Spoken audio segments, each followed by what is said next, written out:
Good morning, sir. Good morning, sir. Good morning. Good morning, sir. Ji, good morning, sir. Good morning, sir. Good morning, sir. Good morning, sir. Good morning, sir. Good morning, sir. Good morning, sir. Good morning.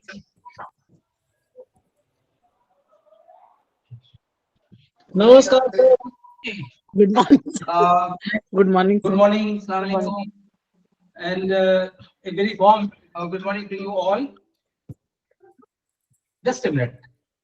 Eat of always.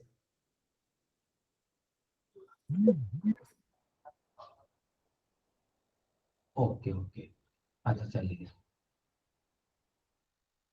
फिर बाद में बात करते हैं, मैं एक lecture में हूँ.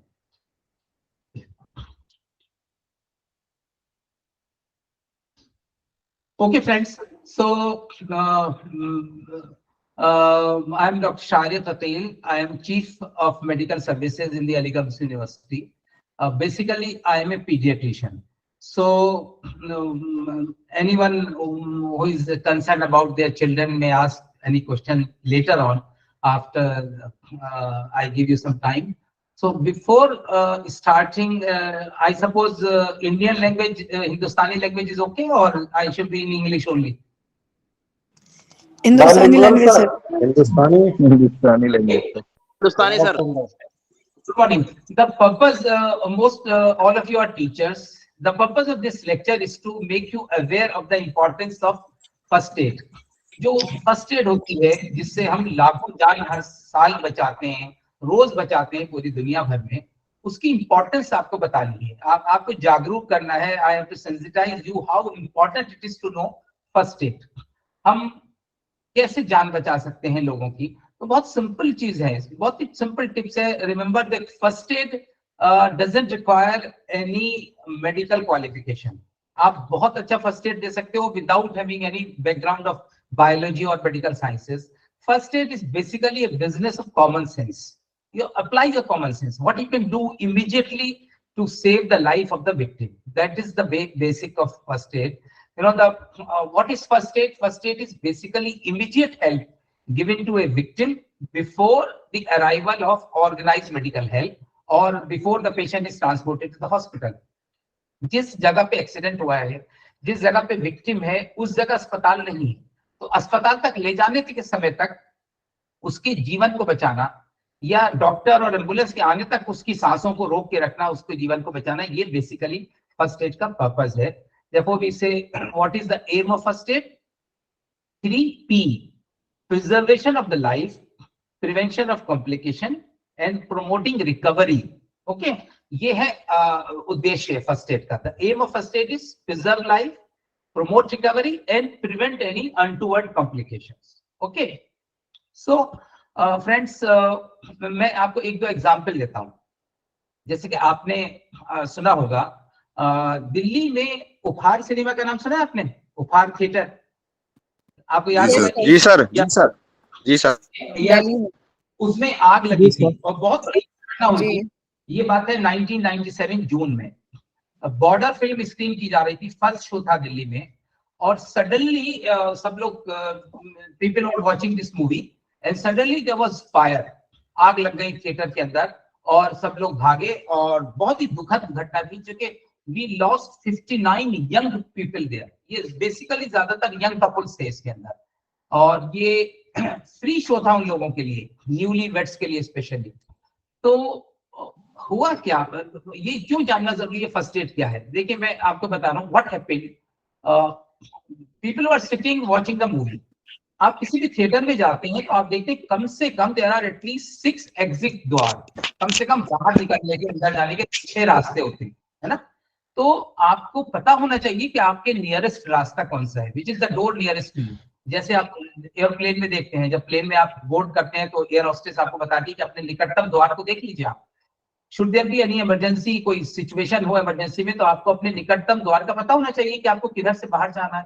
ओके, तो ऐसे ही उपहार सिनेमा में जब आग लगी, सडनली आग लगी, तो फर्स्ट एड क्या था? फर्स्ट एड ये था कि जितने भी द्वार थे उनको खोलना चाहिए था. जितने भी डोर थे they should have been open. जो भी आदमी बराबर में बैठा था, whosoever was sitting near the door must have opened the door. ऐसा नहीं हुआ. इसमें क्या हुआ, जैसे ही आग लगी केवल एक द्वार जो था, एक गेट खुला हुआ था और सारे लोग उसी गेट की तरफ भागने लगे। वो जो क्राउड मेंटालिटी होती है, everybody was rushing after one door which was open, nobody cared to open the other available 5 gates. जो 5 द्वार और थे उसको खोलना चाहिए था। क्या हुआ, रिजल्ट क्या हुआ? बिकॉज ऑफ सफोकेशन, जब आग लगती है, इतनी भयंकर आग लगती है, तो आग लगने का मतलब क्या है? ऑक्सीजन सारी खत्म हो गई। आग के लिए तो ऑक्सीजन चाहिए ना। अब ऑक्सीजन खत्म हो गई तो क्या बचा? कार्बन मोनोऑक्साइड, है ना। तो क्या होगा? सफोकेशन हो जाएगा, नीले पड़ जाएंगे और लोग मर जाएंगे। This is what actually happened there. तो what was the first aid? First aid ये था कि तुरंत ही दरवाजा खोलना चाहिए था, people should have open the gate, और सबको अपने अपने निकटतम द्वार से भागना चाहिए था, which didn't happen. Everybody was rushing after one door which was open and nobody cared to open the other. और इसके ऊपर विडंबना ये थी, द पैराडॉक्स इज, कि वो जो टॉर्च बॉयज होते हैं अंदर, जो मैनेजमेंट के लोग होते हैं, थिएटर में काम करने वाले, उनको तुरंत दरवाजा खोलना चाहिए था। वो जैसी आग लगी वो भाग गए और वो अपने अधिकारियों को बताने, they went to inform their officers कि साहब आग लग गई। They didn't do the first aid.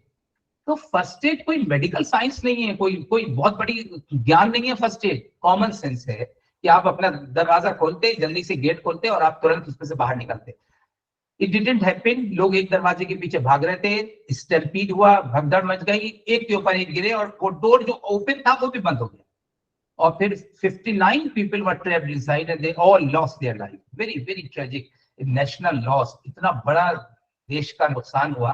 तो ये जो है, this could have been easily avoided अगर सबको ये पता होता कि फर्स्ट एड क्या है। That's why I say first aid इतना इंटरेस्टिंग सब्जेक्ट है, इसमें आपको कोई बायोलॉजी के बैकग्राउंड की जरूरत नहीं है ना। अगर आपको इंजीनियर बनना है तो आपको 12th में फिजिक्स और मैथमेटिक्स चाहिए, अगर आपको डॉक्टर बनना है तो आपको 12th में बायोलॉजी चाहिए। ऐसा अगर आपको अच्छा फर्स्ट एडर बनना है, if you want to become excellent first aider, you simply have to hold your nerves, simply hold your nerves and take quick decision, तेजी के साथ फैसला कीजिए and apply your common sense. That's all. मैं आपको एक दूसरे एग्जांपल देता हूं। डोमेस्टिक करंट, घर में बिजली के करंट लगने से बहुत एक्सीडेंट्स होते हैं, आप जानते हैं। भारत में आज भी 15 लाख डेथ्स हो जाती हैं डोमेस्टिक करंट से। डोमेस्टिक करंट की मैं बात कर रहा हूं घर में, आई am not talking about industrial accidents जो बड़े बड़े कारखानों में, इंडस्ट्रीज में होते हैं। I am not talking about that. जो घरों में करंट होता है, अब क्या होता है, देखिए घरों के अंदर भी जो करंट होता है वो 220 वोल्ट होता है, और 220 वोल्ट अगर मानव शरीर के अंदर प्रवाह करे, if this current is allowed to flow in human body, आप जानते हो कि human body is the best conductor of electricity, है ना। हमारा बॉडी में क्योंकि 75% पानी है, इसलिए बहुत तेजी के साथ बिजली का प्रवाह होता है, करंट बहुत तेजी के साथ दौड़ता है। Human body is very good conductor. So human body अगर टच में आएगी करंट के, अगर 30 सेकेंड्स भी हुए, और ये मैं बात कर रहा हूँ मोस्टली 220, कभी कभी घर में 440 भी होता है, जहां आप आयरन यूज करते हैं, जहां गीजर यूज करते हैं, जहां मिक्सी यूज करते हैं, जहां पे आप अपना ओवन यूज करते हैं, वो सब 440 वोल्ट होता है। तो this is dangerous if you are stuck. बहुत कॉमनली होता है कि बच्चे कुछ आजकल हर जगह लैपटॉप यूज कर रहे हैं, कंप्यूटर यूज कर रहे हैं, people are children are most of the time naughty, इधर उधर देख रहे हैं, उन्होंने सॉकेट के अंदर हाथ डाला, उंगली उनकी चली गई, उंगली उसमें सॉकेट में चली गई, सडनली करंट आएगा।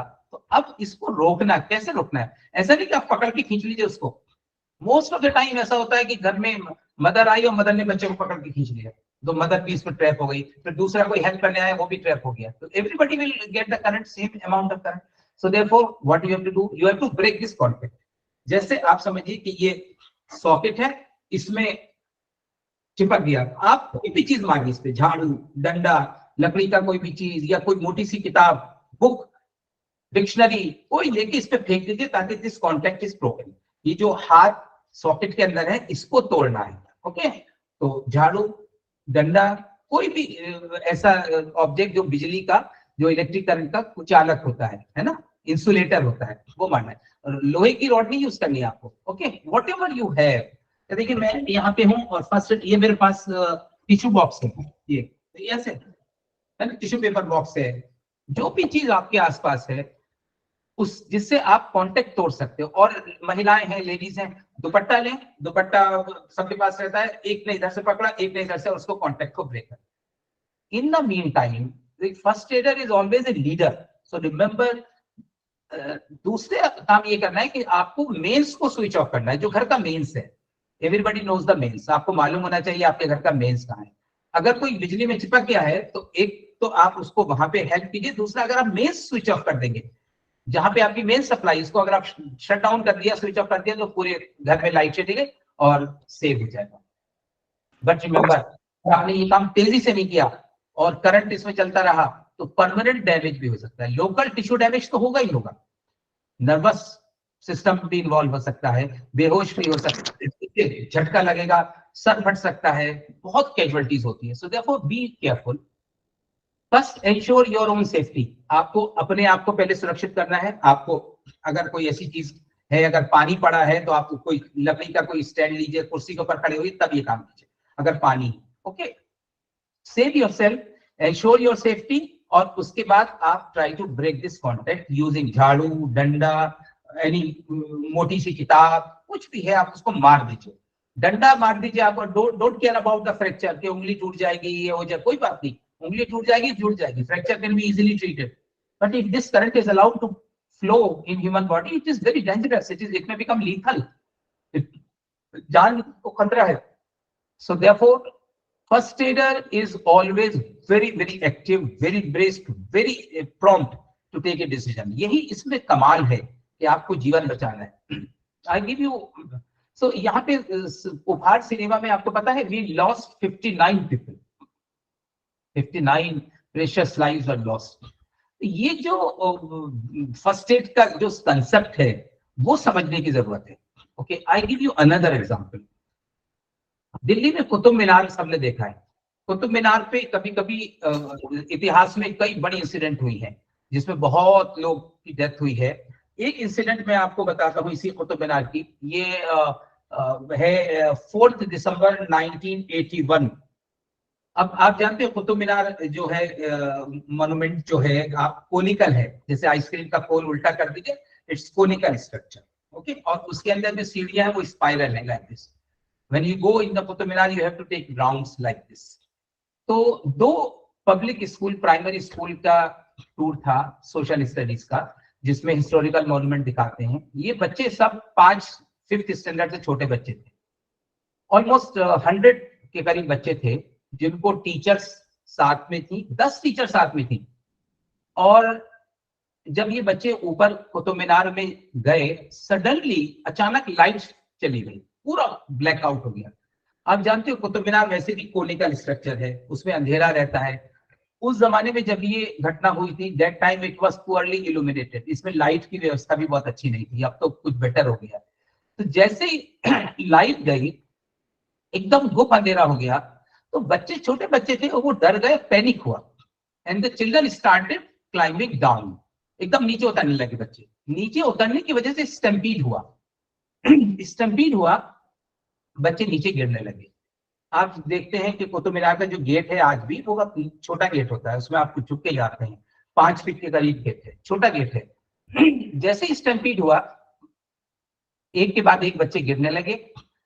अब जो गेट कीपर था, गेट कीपर का को अगर फर्स्ट एड की नॉलेज होती, उसे केवल ये करना था कि गेट को क्लियर करना था, जो बच्चे गिर रहे हैं उनको घसीट के बाहर निकालना था। He has to push out, ताकि अंदर कोई बच्चा ट्रैप ना हो। और जितने भी बाईस्टैंडर थे, जो विजिटर थे, उनको अगर फर्स्ट एड की नॉलेज होती तो उन्हें ये करना चाहिए था कि जो बच्चे नीचे गिर रहे हैं उनको जल्दी से बाहर निकाले, ताकि उन्हें हवा मिले, सांस मिले। ये एक मीनार है, इसके अंदर बहुत ऑक्सीजन नहीं है। Okay, it didn't happen. उस समय जब ये घटना हुई, गेट के ऊपर 2 गार्ड्स की ड्यूटी थी। 2 guards are supposed to be there. उस समय केवल एक गार्ड अवेलेबल था, दूसरा पता नहीं कहाँ गया था, चाय पीने गया था, कहाँ गया था। और जो गार्ड अवेलेबल था, जैसे उसने घटना देखी, वो तुरंत भागा आर्कियोलॉजिकल सर्वे का जो ऑफिस है उसमें अधिकारियों को बताने। He didn't do the first aid. See the criminal negligence. हम ये फर्स्ट एड सब सिखाइए। फर्स्ट एड सिर्फ एयर होस्टेस को नहीं आना चाहिए, every responsible citizen must know the first add. चाहे आपकी राशन की दुकान है, चाहे आपका गैस फिलिंग स्टेशन है, चाहे आपका कोई भी एस्टेब्लिशमेंट, चाहे आप मॉल चलाते हैं, चाहे आप कोई बड़ी दुकान चलाते हैं, every responsible citizen must know how to handle, how to do in such situation, क्या करना चाहिए। तो इसमें फॉर्चुनेटली कुछ बाईस्टैंडर्ड्स थे, जो विजिटर थे, उनको पता था, उन्होंने इन बच्चों को खींचा, बाहर निकाला। जो बच्चे बाहर आ गए उनको सांस मिल गया, लेकिन जो बच्चे अंदर रहे, जिनको बाहर नहीं निकाला जा सका, we lost 45 children in this. आप सोचिए 45 बच्चे मर गए।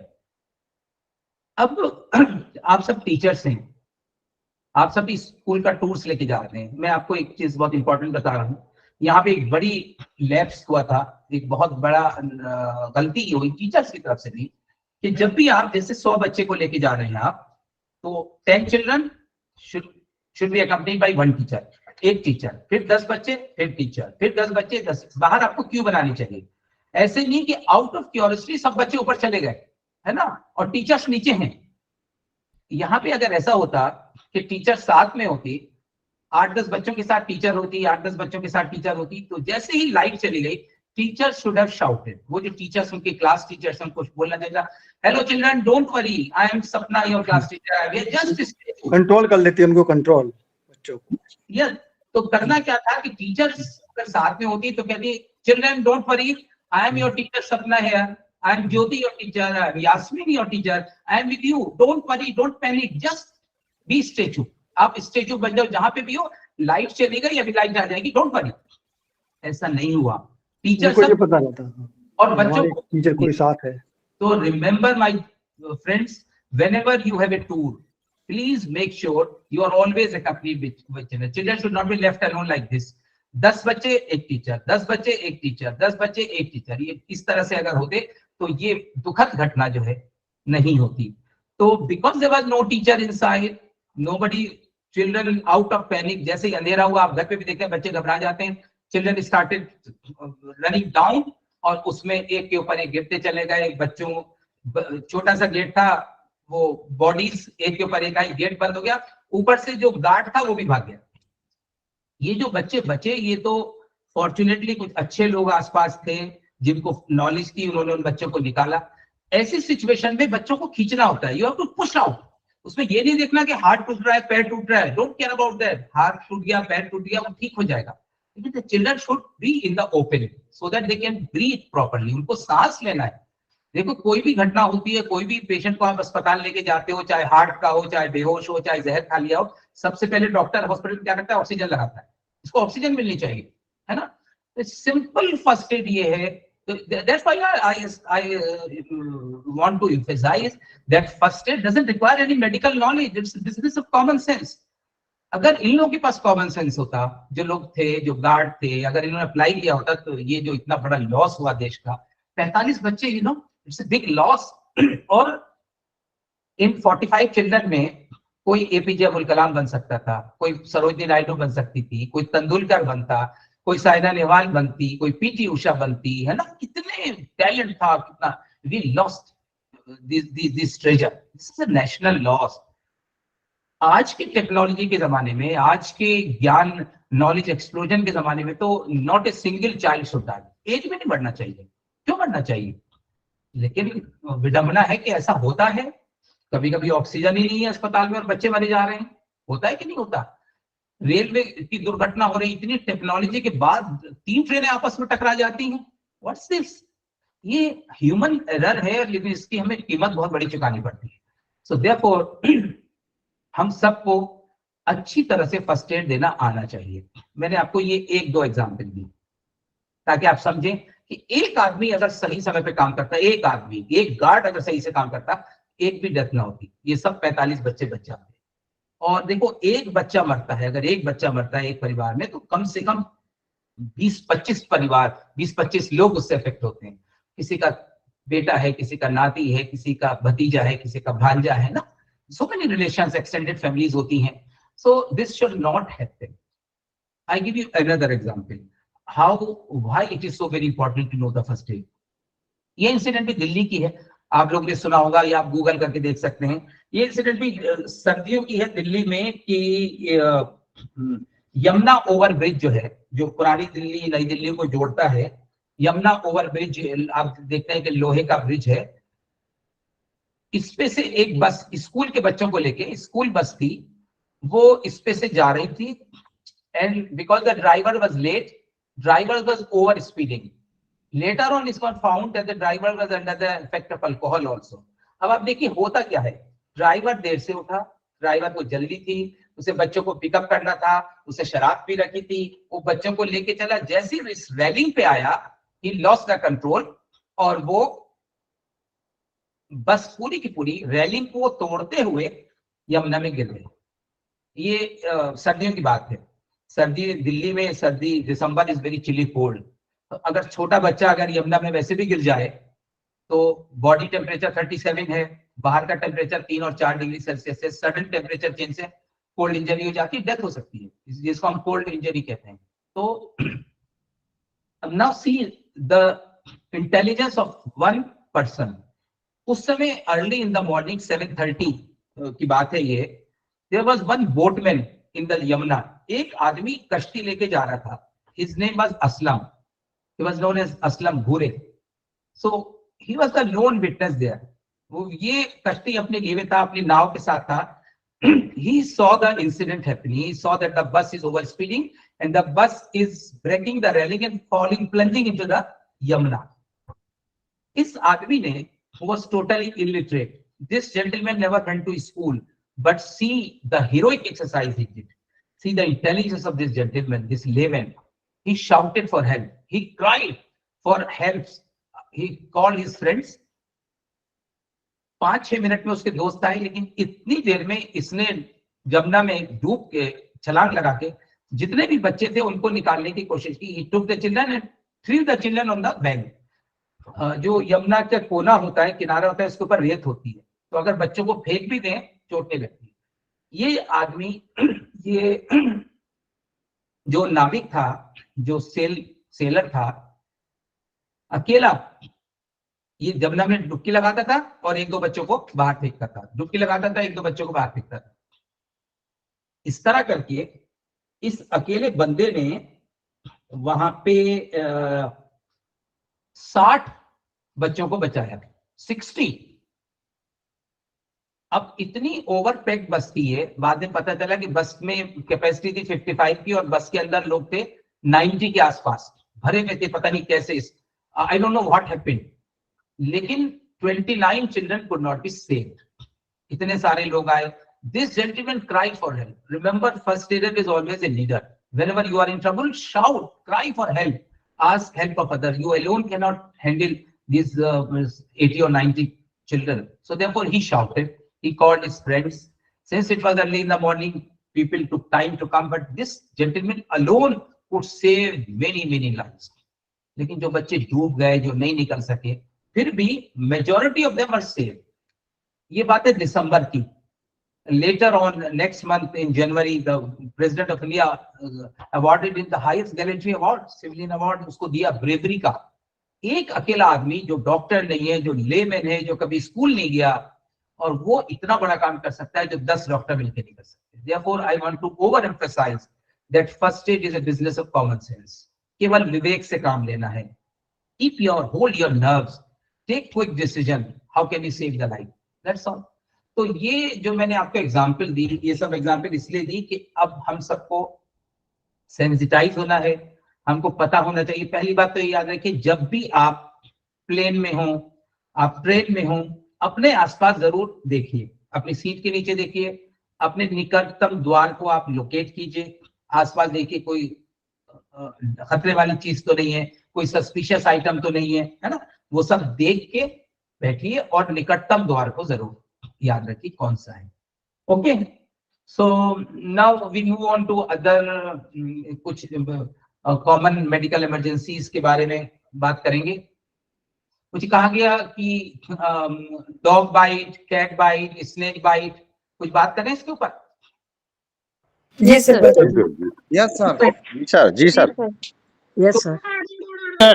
पहली बात तो ये कि कैट, डॉग बाइट बहुत कॉमन है, बहुत ही पूरे देश में हमारे होती है।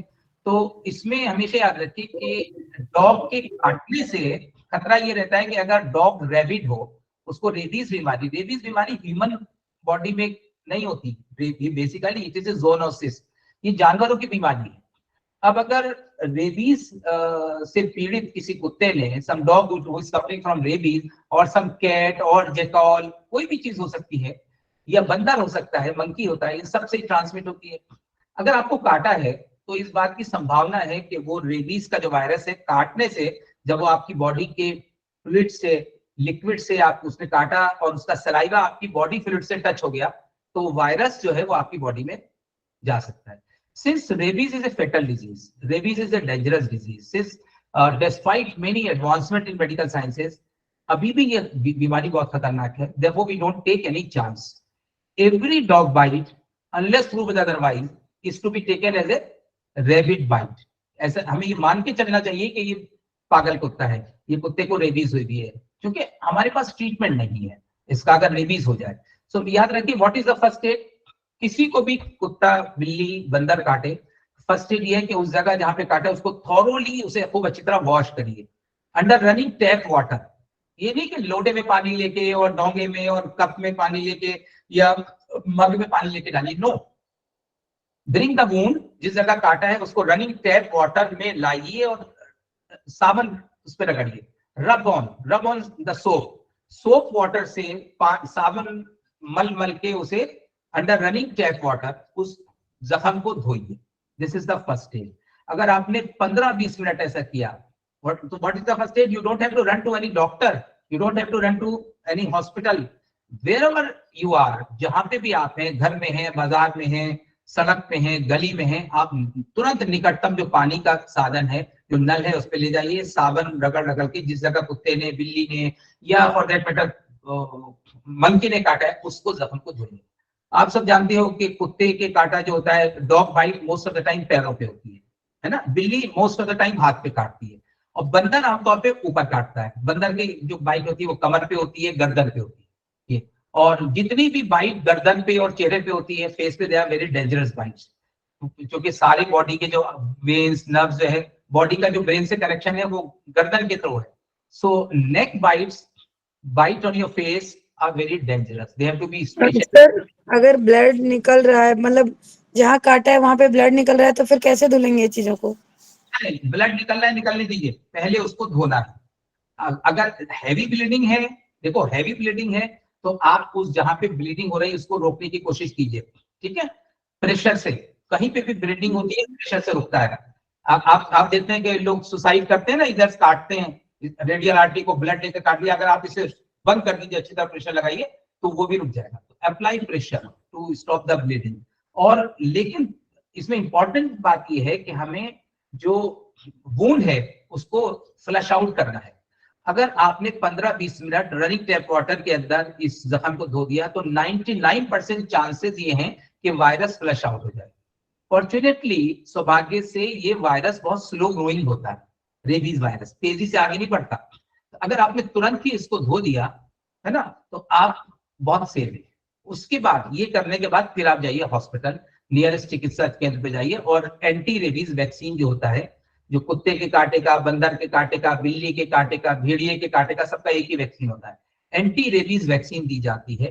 तो first vaccine should be given as early as possible, which is known as 0 day vaccine on 0 day, then second vaccine on 3rd day, third vaccine on 7th day, है ना?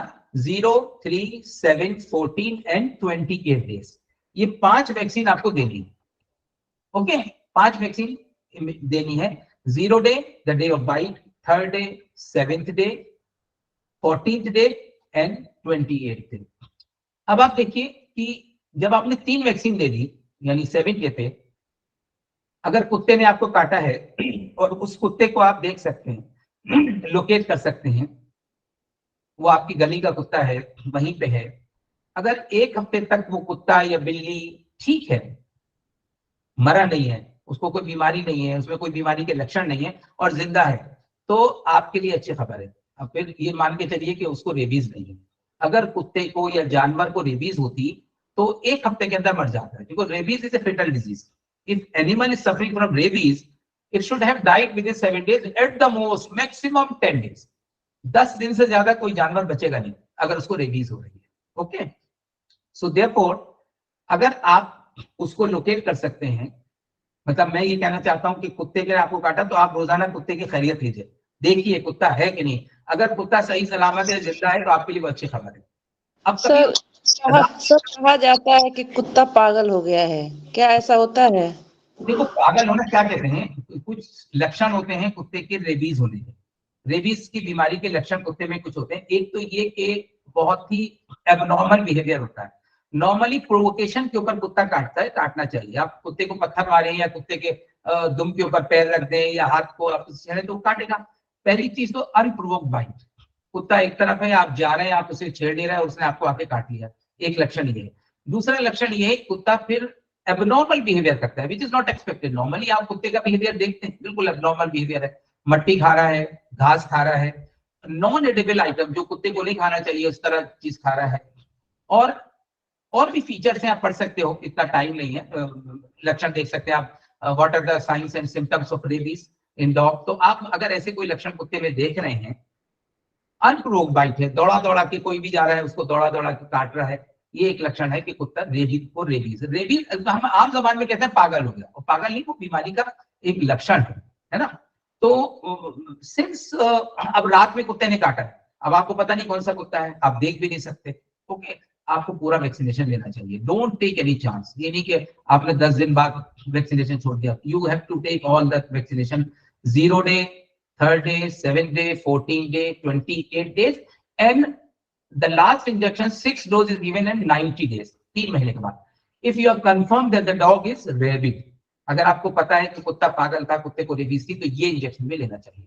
अदरवाइज अगर आपको ये 5 इंजेक्शन लग गए जो मैंने बताया, तो अगले 5 साल तक आप सेफ हैं। अब इन 5 सालों में, अगले 5 साल में आपको कोई कुत्ता काटे, बिल्ली काटे, बंदर काटे, कोई प्रॉब्लम नहीं, कोई समस्या नहीं, आपको रिपीट इंजेक्शन लेने की जरूरत है। ओके, लेकिन तब भी एक्सपर्ट्स ये कहते हैं कि इन अगले 5 साल में अगर आपको कोई बाइट गर्दन पे है, फेस पे है, सीरियस बाइट है, तो आपको फिर 3 इंजेक्शन ले लेने चाहिए। अदरवाइज हल्की फुल्की बाइट है तो 5 इंजेक्शन आपको लग गए, एक बार प्राइमरी कोर्स पूरा हो गया आपको रेबीज वैक्सीनेशन का, अब आपको कोई वैक्सीन की जरूरत नहीं है। जैसे आप देखते हैं बच्चों में क्या होता है, बच्चों को हम 1.5 साल पे डीपीटी देते हैं, डिप्थीरिया पर्टुसिस टेटनस, है ना, फिर 1.5 महीने पे, 2.5 महीने पे, 3.5 महीने पे देते हैं। न्यूबॉर्न बेबीज को देते हैं ना 1.5 महीना, 2.5 महीने, 3.5 महीना पे। तो अब जब बच्चे को ये डीपीटी लग गया, तो अगले 5 साल तक बच्चे को अगर कोई चोट लगे तो टेटनस इंजेक्शन नहीं लगाना, बिकॉज आप उसको 3 डोज टेटनस की दे चुके हैं। अब टेटनस के विरुद्ध बहुत सारी एंटीबॉडीज उसकी बॉडी में बन गई है, so therefore there is no need. कोई भी चोट लगती है बच्चे को, कोई दोबारा टेटनस देने की जरूरत नहीं। Same is the case here. अगर आपको प्राइमरी वैक्सीनेशन हो गया, 5 इंजेक्शन लग गए कुत्ते के काटे के, अगले 5 साल तक अगर आपको कोई कैट बाइट होती है, डॉग बाइट होती है, तो यू आर सेफ, आपको कोई परेशान होने की जरूरत नहीं, unless it is very serious bite. Okay, एक बात और याद रखिए, पेट जो होता है, आप अपने फ्रेंड के गए, किसी दोस्त के गए और उसके कुत्ते ने आपको काट लिया, उससे जरूर पूछिए कि आपने कुत्ते को वैक्सीन लगवाई है कि नहीं। जो लोग पेट रखते हैं उनको अपने कुत्ते को वैक्सीन लगवाना चाहिए, साल में कम से कम 1 वैक्सीन होती है। मोस्ट ऑफ द टाइम आप किसी से पूछेंगे, कहते हैं हाँ हमने लगवाई है vaccine. Don't believe your friend, don't even if she is your sister, don't believe. उसे कहिए मुझे कार्ड दिखाइए, show me the card, vaccination card of the dog. और अगर आपको लगे कि वाकई इसको कुत्ते को वैक्सीन लगी भी है, then you can take a sigh of relief. तब आप थोड़ा चैन का सांस ले सकते हैं, ठीक है कुत्ते वैक्सीनेटेड था, अब मुझे ज्यादा खतरा नहीं है। Okay, so but don't believe verbally, see the card. अगर पड़ोसी के कुत्ते ने काटा है, फ्रेंड के कुत्ते ने काटा है, तो you must see the vaccination card of the animal. आप मुझे दिखाइए आपने कुत्ते सर एक प्रश्न है सर। जी बताएं। सर कुत्ता वगैरह जब काट लेते हैं तो ऐसा माना जाता है कि कुछ समय तक मांसाहार नहीं करना चाहिए, ऐसा भी कुछ है क्या लॉजिक सर? ऐसा कुछ नहीं, कोई खाने पीने में जितनी भी चीजें हैं ये भ्रांति है, ये अंधविश्वास है। There is no relation with eating habits और फीडिंग हैबिट्स। कुत्ते ने आपको काटा, आप कुछ भी खाइए, कुछ भी खा सकते हैं, vegetarian, non vegetarian, it has nothing to no result on the outcome, ऐसा कुछ नहीं। ओके, अब इसमें एक चीज और समझ लीजिए, सर आपने कहा कि 5 साल बाद फिर से इंजेक्शन लेना चाहिए, तो क्या फिर उसके फिर 5 साल बाद ऐसा क्या होता है क्या? नहीं, मैंने ये नहीं कहा लेना चाहिए। वैक्सीनेशन ये तभी लेना चाहिए जब कुत्ता काटे।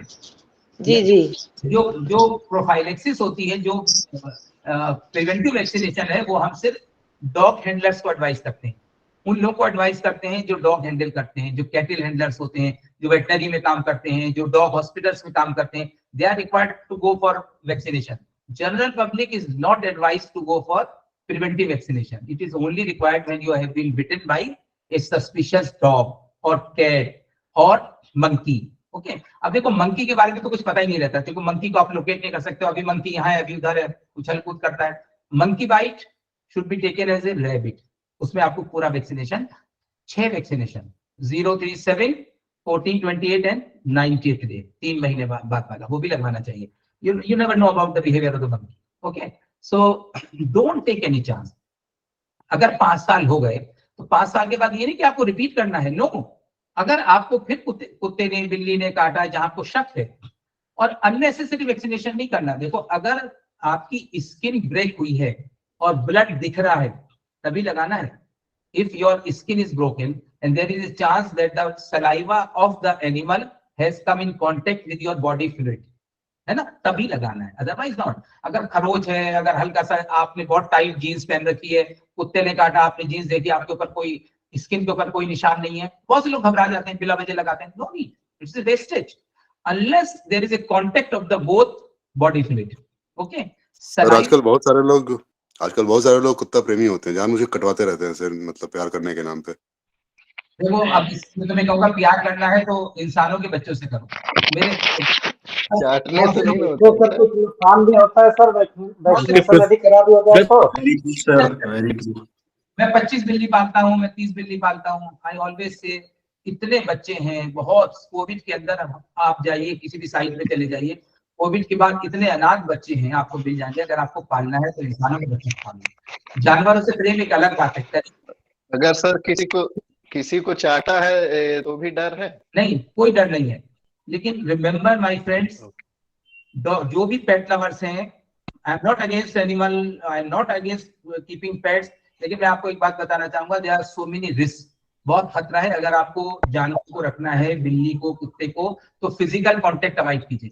ये जो लिपटना चिपटना है, दिस इज मेडिकली हार्मफुल। कुत्ते सर किसी के घर जाते हैं तो कुत्ता पीछे दौड़ के आ जाता है, पूरा सूंघने लगता है, पूरा चाटने लगता है।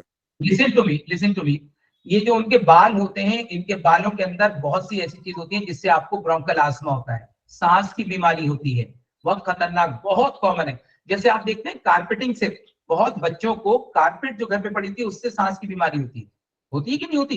तो हम जब देखते हैं, जब हमें कोई कॉज नहीं मिल रहा, इस बच्चे का सांस में फूल रहा है, बहुत सारी टेस्टिंग कर ली, तो फिर हम देखते हैं कारपेट की वजह से हो रहा है, कारपेट की डस्ट की वजह से हो रहा है। Same is the case. तो जो लोग बहुत पैम्पिंग करते हैं, बिल्ली कुत्तों को अपने साथ बिस्तर पे लिहाफ में रखते हैं, वेरी डेंजरस, बहुत खतरा है। अगर आपको शौक है तो आउट हाउस में रखिए, लिविंग एरिया के आसपास नहीं होना चाहिए। जहां आप खाना खाना है, जो आपकी डाइनिंग टेबल है उसके आसपास नहीं होना चाहिए। मोर फिजिकल कांटेक्ट, मोर हार्म अवॉइड करना चाहिए। ठीक है सर पहले से यदि चोट लगी है और उससे कुत्ता यदि चाहता है तो उसका सलाइवा मिल सकता है ब्लड में से, तब क्या होगा सर? अगर आपकी चोट लगी है, अगर आपकी कोई जख्म है और उस पे कुत्ता चाट रहा है, आपको पता नहीं रेबीज है कि नहीं, ये भी तो पता है, मालूम है ना। उस कुत्ते के बिहेवियर में अगर आप चेंज देख रहे हैं। अब देखो, एक बात तो ये है कि वो कुत्ता पेट है, आपने उसको वैक्सीन लगवा रखी है, तब भी even then you should keep your food away from the animal. उसको आपको बाहर है और कुत्ता उसको चाट रहा है, there is every possibility, if not rabies then other virus में भी ट्रांसमिटेड। दूसरे वायरस भी तो खतरनाक होते हैं।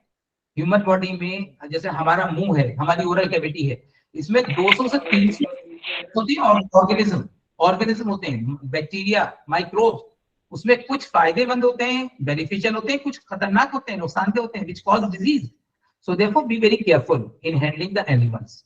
So it's not advised to keep animals close. Okay. Sir यदि कोई काऊ को काट लिया है पागल कुत्ता जी, तो उसका दूध पीने लायक कब हो सकता है गाय को यदि काट लिया है तो? अगर पागल कुत्ते पागल ने गाय को काट लिया है तो दूध पे कोई असर नहीं पड़ता।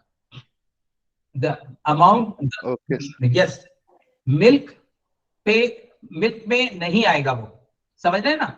तो मिल्क का चैनल बिल्कुल तो उसको पिया जा सकता है सर दूध को? बिल्कुल किया जा सकता है। अगर पागल कुत्ते ने गाय को काट लिया है तो गाय का दूध आप बच्चे को दे सकते हैं। हाँ, यस सर बिल्कुल सेफली दे सकते हैं, लेकिन अगर गाय में बीमारी के हमारे लक्षण नहीं देते हैं। अब नहीं देना है। ओके, चलिए, कोई और सवाल? अच्छा जी सर, एक क्वेश्चन था सर। सर सुना है कि सर बंदर काटे तो सबसे ज्यादा खतरनाक मैं एक जो पूछ रहे हैं मुझे अपना पहले इंट्रोडक्शन दीजिए, आप कहाँ से हैं और क्या पढ़ाते हैं? जी, निखिल, मैं doctor Surendra Kumar Yadav sir, okay, assistant कहाँ से? Professor DVPV college Azamgarh sir. Okay, Azamgarh से। हाँ सुरेंद्र, क्या पूछ रहे हैं आप? सर मैं कह रहा हूँ कि जैसे कुत्ता अगर चंगुल मार देता है और उससे खत हो जाता है, उससे क्या प्रभाव पड़ता है? क्या मार देता है? चंगुल सर, पंजे से, नाखून। पंजे से? नाखून से। से देखो, एक बात सुनो, कुत्ता इतना सभ्य नहीं होता कि वो अपने पंजे को संभाल के रखेगा, वो पंजे को मुंह में भी लेके जाता है ना? तो उसके पंजे को भी ऐसे ही बाइट में लेना चाहिए। सलाइवा हो सकता है कि नहीं? जैसे छोटा बच्चा होता है, छोटा बच्चा हर समय अपनी उंगली अपने मुंह में रखता है ना? इसी तरह कुत्ता क्या करता है कि अपने जो हाथ पैर होते हैं उसको मुंह में भी तो लेके जाता है ना? तो therefore there is every likelihood, every possibility, पूरी संभावना है कि जो मारा है, पंजा मारा है, उसके अंदर भी कीटाणु, उसके अंदर भी वायरस हो सकता है।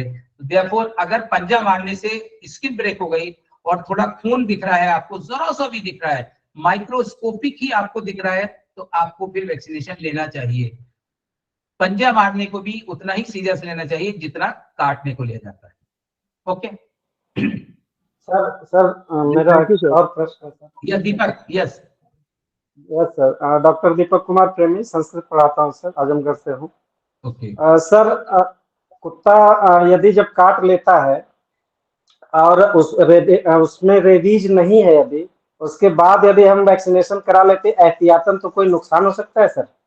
नहीं, कोई नुकसान नहीं है, लेकिन तब भी मैं कहूंगा कि हम जैसे प्रिवेंटिव वैक्सीनेशन जनरली एडवाइज इसलिए नहीं करते, इस वैक्सीनेशन की एक लाइफ है 5 साल, है ना? तो अब आपने वैक्सीनेशन लगवाया, इन 5 साल में आपको कुत्ते ने नहीं काटा, तो एक तरह से वैक्सीनेशन बेकार गया, है ना? इसलिए जब आपको कुत्ता काट ले, मैंने आपको बताया कि स्लो ग्रोइंग वायरस है, आपके पास बहुत टाइम है। अगर आपको कुत्ते ने काट लिया और उसके बाद आपने वायरस ये वैक्सीनेशन शुरू कर दिया, तब भी आप 100% सेफ हैं, कोई खतरा नहीं। इसलिए नॉर्मली हम वैक्सीनेशन एडवाइस नहीं करते। जब कुत्ता काट ले तब आपको वैक्सीनेशन लेना चाहिए। हाँ, फूड हैंडलर जो खतरे में रहते हैं, जो इस तरह के काम करते हैं जिसमें कैटल हैंडलिंग होती है, उनको तो जरूर रखना चाहिए। ये डॉग स्क्वाड रखने वाले पुलिसमैन लोग हैं, इस तरह के लोग, सिक्योरिटी एजेंसी के लोग, इन लोगों को तो वैक्सीनेशन बराबर किया जाता है। Yes sir Pradeep Singh. मुझे भी पूछने दीजिए भाई। अच्छा दीपक, आप पढ़ाते हो? गुड सर, मैंने भी संस्कृत पढ़ी है हाई स्कूल, और मुझे संस्कृत मैक्सिमम 33 में 31 मार्क्स मिले थे। अरे वाह सर। भी मुझे वो रूप याद है, पठती पठते पठंती पठसी पठते पठा, और तपो न दानम ज्ञानम न शीलम न गुणो न धर्म। तो अरे वाह सर, ओके, आपका प्रोनाउंसिएशन बड़ा रही है सर, उच्चारण संस्कृत का। Okay, yes next please. Sir Pradeep Singh. मैं पूछूं क्या? एक one by one. Pradeep Singh, yes please, you are from? Giri ji पूछ लीजिए। हाँ जी सर। सर मैं गवर्नमेंट कॉलेज माछीवाड़ा पंजाब से हूँ सर। ओके हाँ सर, मेरा क्वेश्चन था कि जैसे अभी आपने बताया कि अगर कुत्ता काट ले किसी इंसान को तो उसके इंजेक्शन लगते हैं, तो क्या कुत्ते के भी कोई ऐसे इंजेक्शन लग सकते हैं कि अगर वो किसी को काटे तो उसके ऊपर किसी का असर ना हो? ऐसे इंजेक्शन कुत्ते के लिए भी बने सर कोई? हाँ, नहीं, कुत्ते को तो प्रिवेंटिव वैक्सीनेशन है, मैंने बोला ना, जो कुत्ते के लिए वैक्सीन है।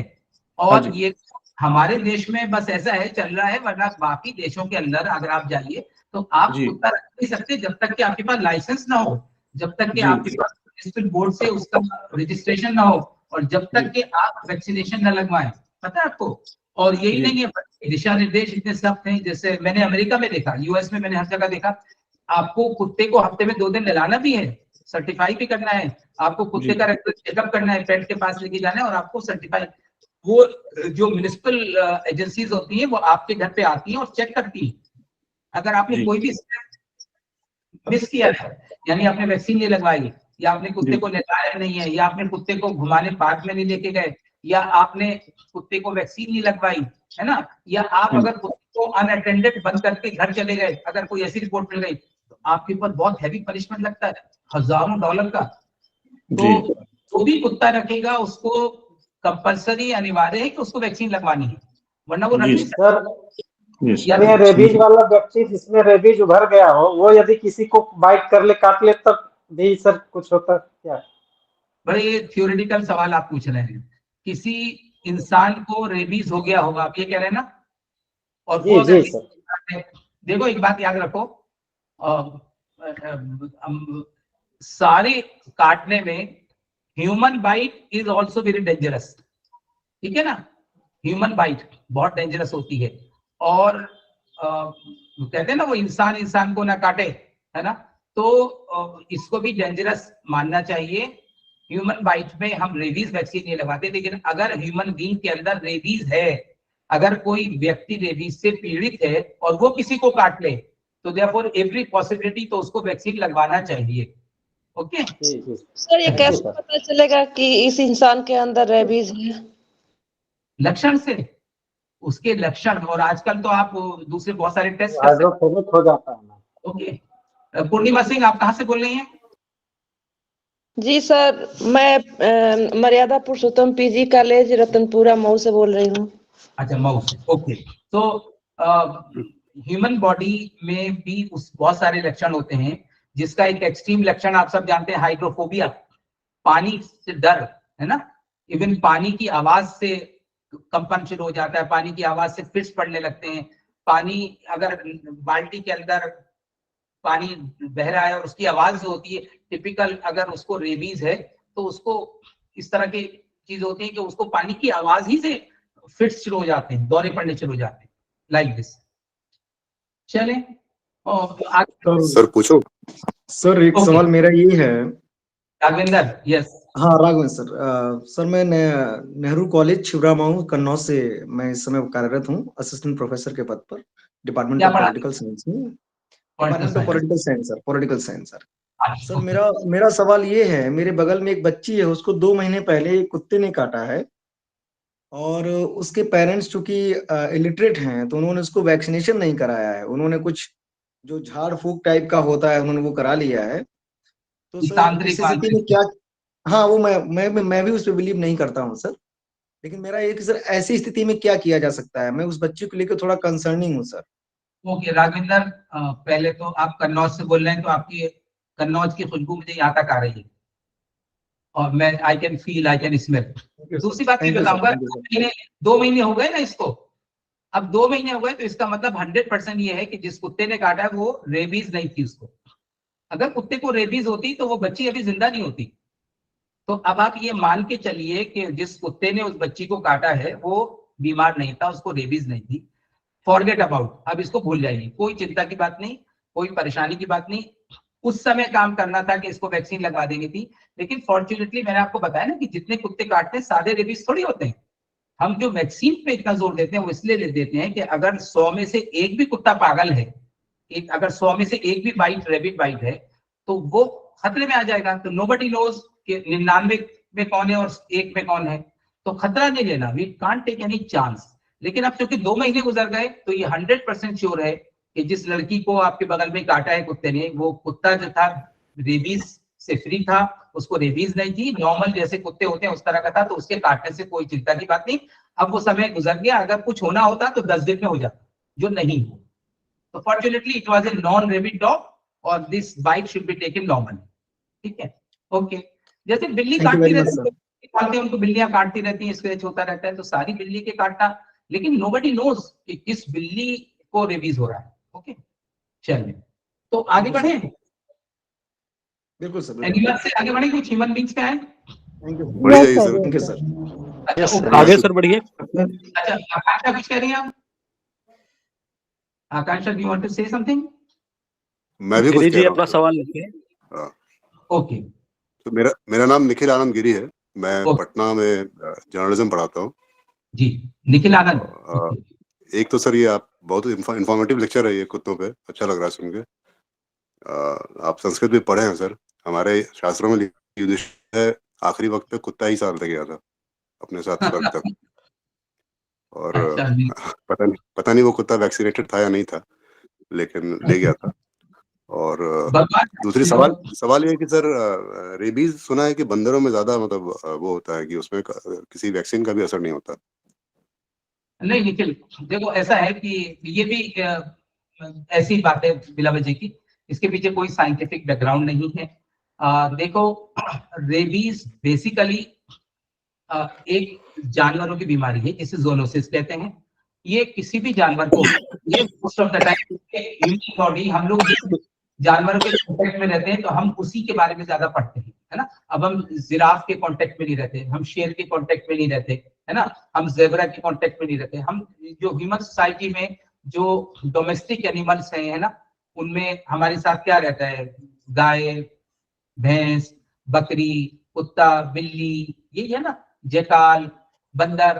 तो अब चूंकि बंदर के बारे में ये कहा जाता है कि बंदर को आप लोकेट नहीं कर सकते, है ना। कुत्ता है, आप देख लेंगे, कुत्ता जमीन पे ही तो है ना, कहीं भी होगा आप उसे लोकेट कर सकते हैं, आप उसे देख सकते हैं जिस कुत्ते ने काटा। लेकिन बंदर तो पेड़ों से उछलते उछलते, आज बंदर इस मोहल्ले में, कल को दूसरे मोहल्ले में। तो बंदर की जो बाइट है, monkey bite, should be taken seriously in that way, है ना। ऐसा नहीं है कि रेबीज बंदरों में ज्यादा होता है, ये बिल्कुल गलत है, ऐसा नहीं है। लेकिन क्योंकि बंदरों के बिहेवियर के बारे में, बंदरों की लोकेशन हम लोकेट नहीं कर सकते, इसलिए all monkey bite should be taken seriously. दूसरा रीजन इसका यह है कि मंकी बाइट चूंकि शरीर के ऊपर के हिस्से में होती है, कुत्ता नीचे काटता है, बिल्ली हाथ पे काटती है, लेकिन बंदर जब भी काटेगा तो सर पे काटेगा, गर्दन पे काटेगा, कमर के ऊपर काटेगा। ये गर्दन पे जो बहुत काटता है, क्योंकि गर्दन और फेस मिलता है उसको काटने को, तो फेस पे सामने से आगे नहीं काट पाता, क्योंकि आप उसे बचा लेंगे, आप उसे मारेंगे। पीछे से काटेगा तो गर्दन पे ज्यादा काटता है, इसलिए वो डेंजरस होती है, क्योंकि बहुत ही इंपॉर्टेंट स्ट्रक्चर्स, नर्व, जो ब्रेन का आपके शरीर से जो संबंध है वो गर्दन से है। So therefore, it is very serious matter. All monkey bites should be taken seriously. और उनमें आंख बंद करके आपको वैक्सीन ही लगवानी है, कोई ऑप्शन नहीं है ना। केवल वैक्सीन, अच्छी तरह धो लीजिए उस जख्म को, और अगर जख्म बहुत बड़ा है, बहुत गहरा है, तो फिर सर्जरी करनी पड़ेगी, उसको सूचन करने पड़ेगा। मोस्ट ऑफ द टाइम कुत्ते के काटे के जो जख्म होते हैं उसे हम कहते हैं उसे खुला रखिए, उसे बंद नहीं करते, है ना। लेकिन अगर गर्दन पे है तो वो सर्जन डिसाइड करेगा। तो therefore all monkey bites should be taken seriously. Okay, ये उसका लॉजिक है। सर घोड़े में भी रेबीज होता है सर? घोड़ा काट लिया था सर मुझे, घोड़े में भी रेबीज होता है सर? नहीं, घोड़े में इस तरह की कोई स्थिति नहीं है, मतलब घोड़े नहीं है। ओके, तो लेकिन हेलो सर, पटना पहले पाटलिपुत्र था, और मुगल पीरियड में पटना का नाम मालूम है क्या था? जी सर, अजीमाबाद था। यस, अजीमाबाद। एंड बहुत बड़ी एक स्कूल ऑफ पोएट्री रहा है अजीमाबाद। अभी भी है सर, अभी भी है सर। Legendary poets. और शाद अजीम आबादी के नाम से, शाद अजीम आबादी है, और दूसरे लोग आशिक हैं, अलीम आजिज हैं, बहुत अच्छे शायर हैं। आजिज, हाँ जी। सर मेरा एक सवाल था जी, पूछ लीजिए। गुलाब सिंह सर, फिरोज गाजी कॉलेज, रायबरेली से। रायबरेली? जी sir. Okay, very VIP constituency, Gulab Singh. Thank you sir.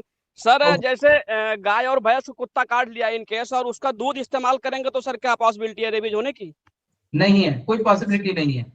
अगर कोई पॉसिबिलिटी नहीं है, देखो एक बात याद रखो, ये ऊपर वाले का निजाम ऐसा बढ़िया है, गाय का जो दूध है वो गाय के बछड़े के लिए है बेसिकली। तो ऊपर वाले ने उसको वंचित नहीं किया। अगर माँ को अगर कैंसर भी हो रहा है तो भी बच्चे को दूध पिला सकती है वो, समझ रहे ना।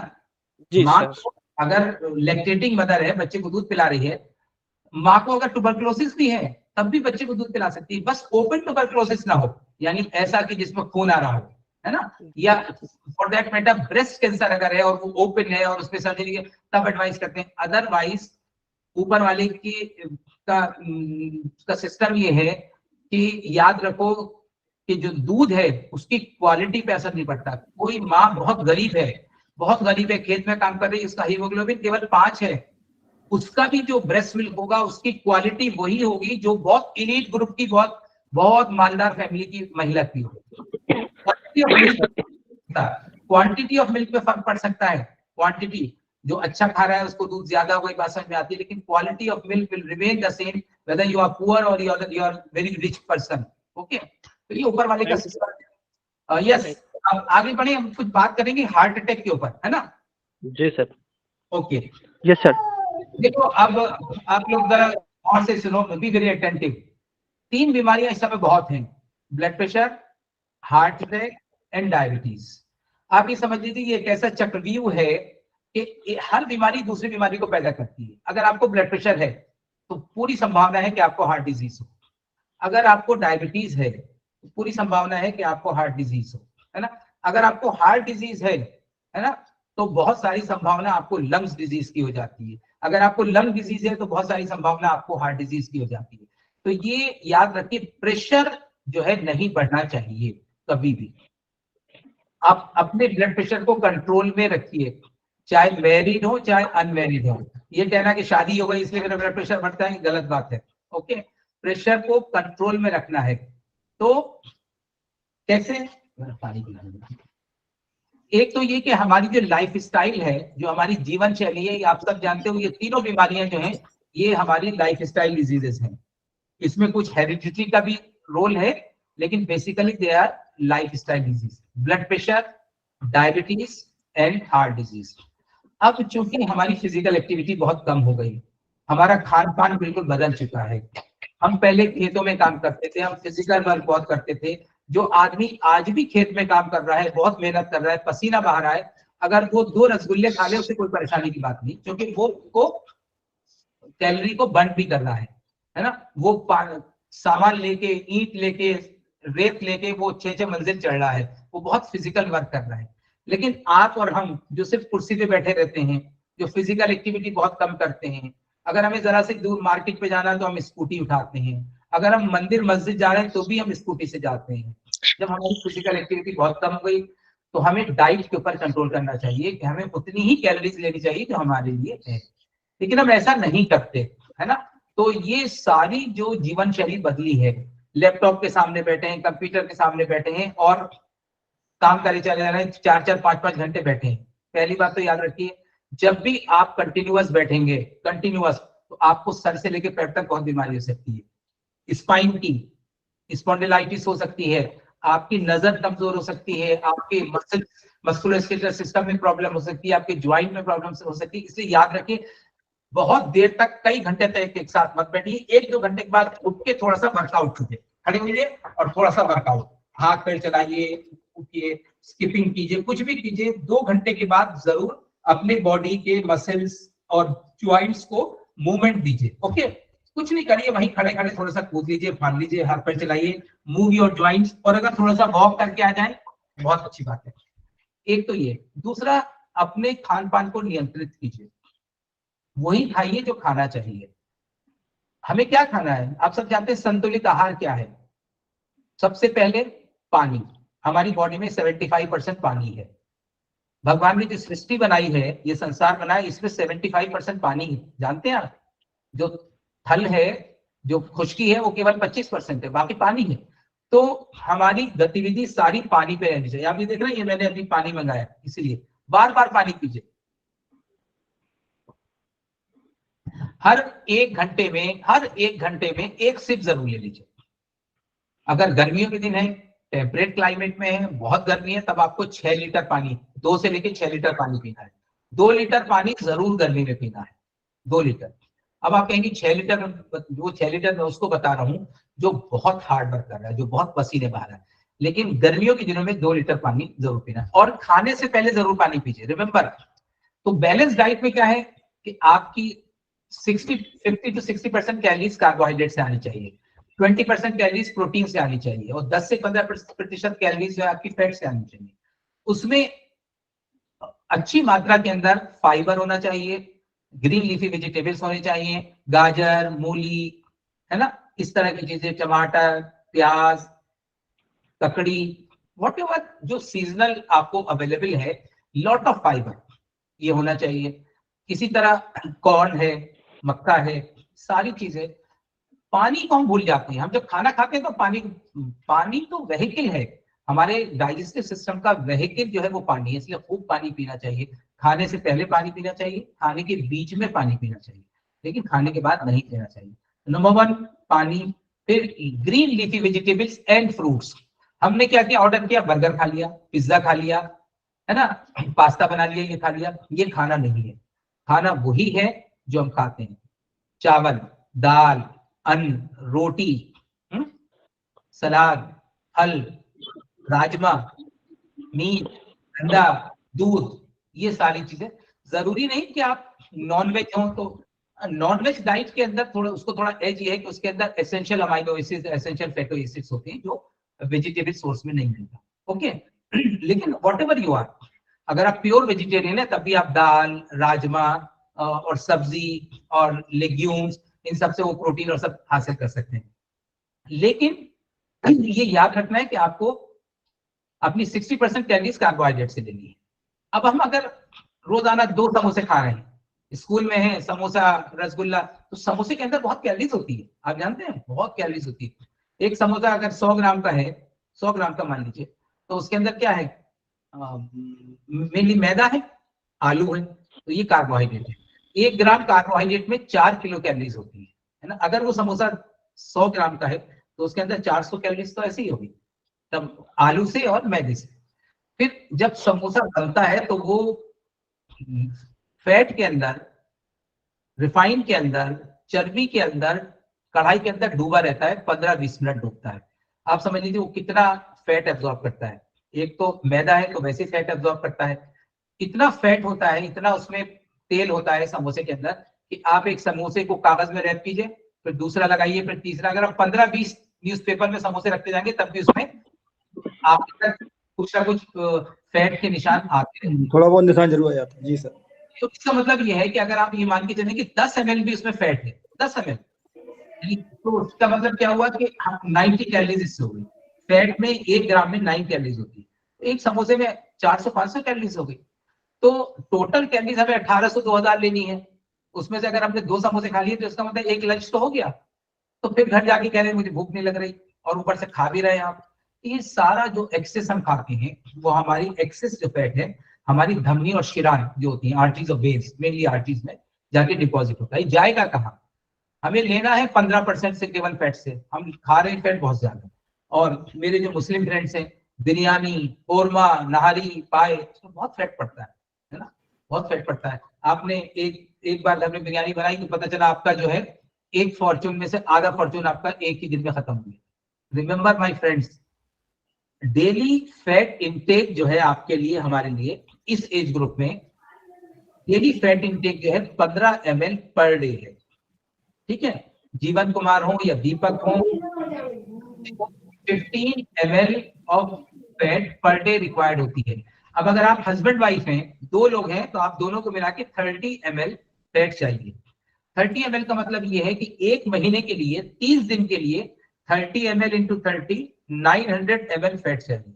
तो जितने भी ये फॉर्चून और परंपरा, जितने भी ये रिफाइन के पैक आते हैं, आप देखेंगे इसके अंदर 910 से लेके 940 ml होता है, इतना ही होता है। इसका मतलब ये 1 दिन के लिए है, आपके लिए पूरे 1 दिन के लिए, वो सॉरी पूरे 1 महीने के लिए, एक हस्बैंड वाइफ के लिए 1 महीने के लिए 1 रिफाइन का पाउच काफी है।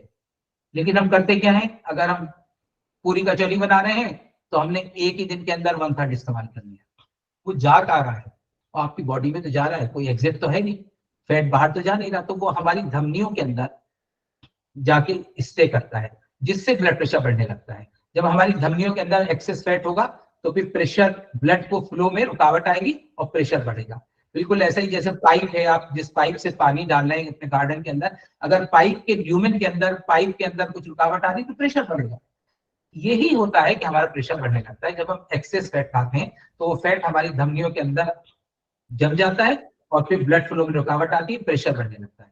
प्रेशर जब बढ़ेगा, ब्लड प्रेशर कंटिन्यूअसली बढ़ा रहेगा कई महीने, कई साल तक, हार्ट डिजीज पैदा हो जाएगी। क्योंकि हार्ट को प्रेशर, ब्लड बहुत चाहिए। हार्ट 24 घंटे काम करता है। आपके पैदा होने से पहले हार्ट काम कर रहा है, अभी आप पैदा नहीं हुए 2 महीने के लिए तभी हार्ट बन गया। हार्ट हर समय काम करता है। आप सोते हैं तो आपका ब्रेन काम नहीं करता, हाथ पैर काम नहीं करते। अगर सोते हैं तो आपका लंग्स भी थोड़ा आराम ले लेता है, सांस की गति धीमी हो जाती है, लेकिन दिल तो चलता है, दिल काम करता है। तो इसलिए हार्ट को बहुत ब्लड की जरूरत होती है। लेकिन अब प्रेशर ज्यादा हो गया, हार्ट को ब्लड नहीं पहुंच रहा, ब्लड नहीं पहुंचेगा तो हार्ट फेल होता है, जो हम हार्ट अटैक बाद में कहते हैं। ये सारी चीजें, ये डायबिटीज और ये सब चीजें एक दूसरे के साथ मिली है।